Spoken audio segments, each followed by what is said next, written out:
जीवन की सबसे बड़ी सीख देने वाली कहानी।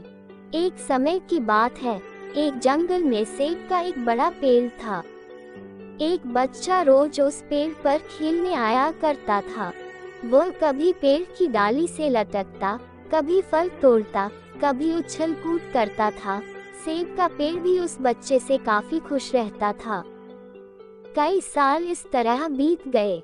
अचानक एक दिन बच्चा कहीं चला गया और फिर लौट के नहीं आया। पेड़ ने उसका काफी इंतजार किया पर वह नहीं आया। अब तो पेड़ उदास हो गया था। काफी साल बाद वह बच्चा फिर से पेड़ के पास आया पर वह अब कुछ बड़ा हो गया था। पेड़ उसे देखकर काफी खुश हुआ और उसे नहीं साथ खेलने के लिए कहा, पर बच्चा उदास होते हुए बोला कि अब वह बड़ा हो गया है, अब वह उसके साथ नहीं खेल सकता।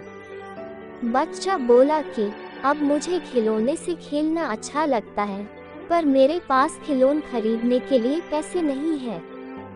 पेड़ बोला, उदास न हो, तुम मेरे फल सेब तोड़ लो और उन्हें बेचकर खिलौने खरीद लो। बच्चा खुशी खुशी फल सेब तोड़ के ले गया, लेकिन वह फिर बहुत दिनों तक वापस नहीं आया।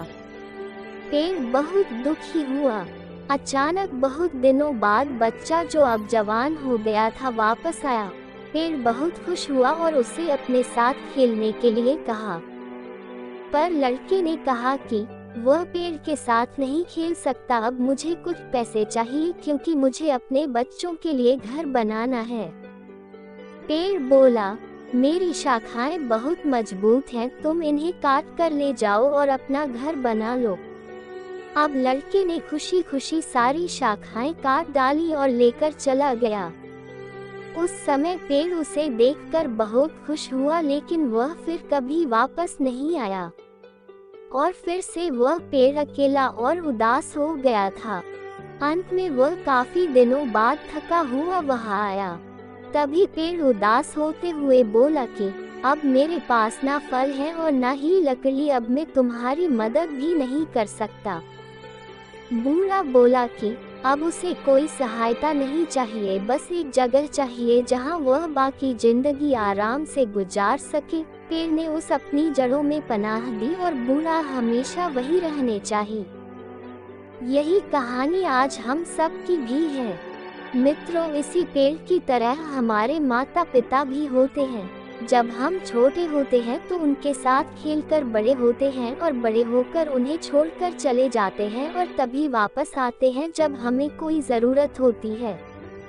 धीरे धीरे ऐसे ही जीवन बीत जाता है। हमें पेड़ रूपी माता पिता की सेवा करनी चाहिए, ना कि सिर्फ उनसे फायदा लेना चाहिए।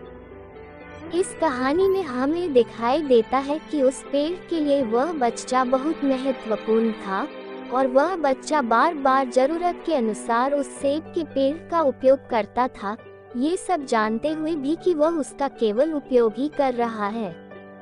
इसी तरह आजकल हम भी हमारे माता पिता का जरूरत के अनुसार उपयोग करते हैं और बड़े होने पर उन्हें भूल जाते हैं।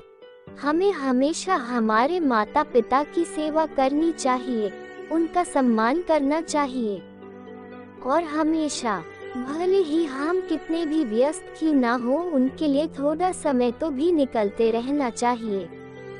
धन्यवाद।